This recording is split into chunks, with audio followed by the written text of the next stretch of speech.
when you say that with your tweet, for example, you say, so Jason Collins is a hero because he's gay, our standard for heroism has dropped. I mean, you don't think that that actually lends to this idea that perhaps some people are not as open and as accepting in this country? You know, I mean, who are you to judge and say whether or not he should be considered someone who is a hero and inspirational to other young men out there?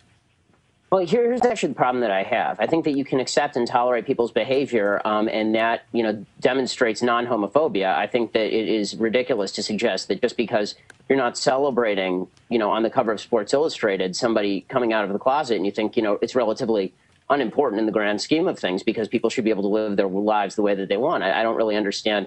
You know, there are folks who are saying that that was a homophobic tweet. I'm still confused as to how it's homophobic simply to say that you don't think it's a heroic move in today's America to come out of the closet the same way that it was maybe 20 years ago. Jared, do you have any thoughts on this? I mean, what's your response to, you know, to Ben's take here? Yeah, it's, I mean, it's truthfully, it's a little disturbing hearing some of that, but I get it. I hear, you know, after I came out and I'd hear a lot of, well, what do you need to tell us for anyway?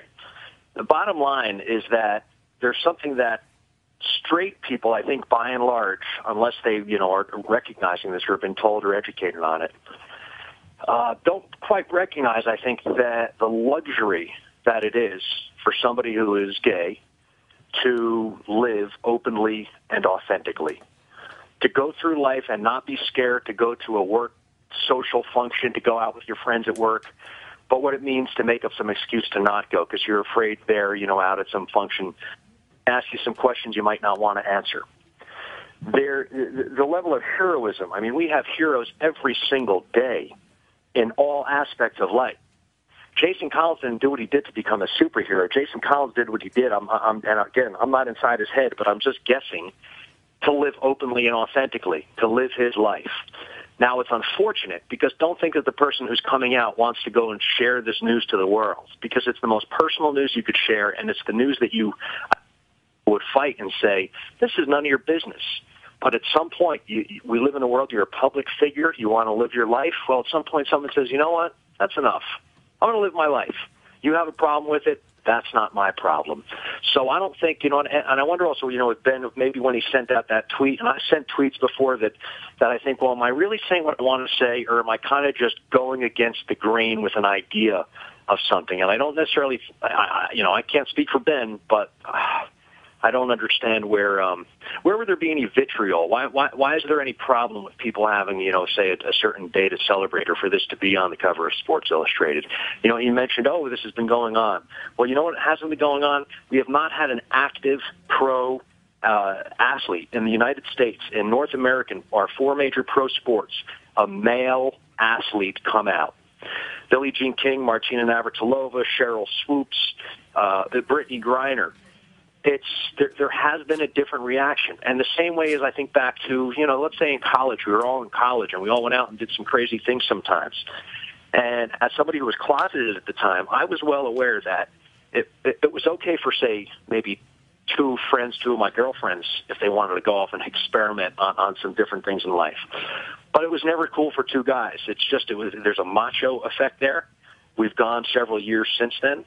And I think it's okay now for it's not that weird for even a professional basketball player to say, yeah, I'm gay. Well, let's let Ben respond. I mean, Ben, do you have anything to say to that as to you know, what Jared? No, I totally agree with a lot of that. I mean, I especially agree with what he said at the very end, where he says that, you know, it's not that strange anymore for folks to be gay, and that's why I think that it's a mistake for the media to portray it as though this is some groundbreaking moment, when the truth is there is no resistance here. There is nobody who is really coming out and saying, I have yet to hear the response really saying that Jason Collins should not have come out of the closet. I'm still, no one has said that. But the thing is, Ben, you have to realize, triumph, I'm wondering why. Let me read a comment from one of our viewers. This one's from the Norwegian 76, who says, this is the Republican way to deal with social issues, pretend that they do not exist. And I think that he does have a little bit of a point there, in that there still is a lot of bigotry in this country. We still have laws on the books that deny people equal rights when it comes to the right to be able to visit their loved ones in the hospital, the right to be able to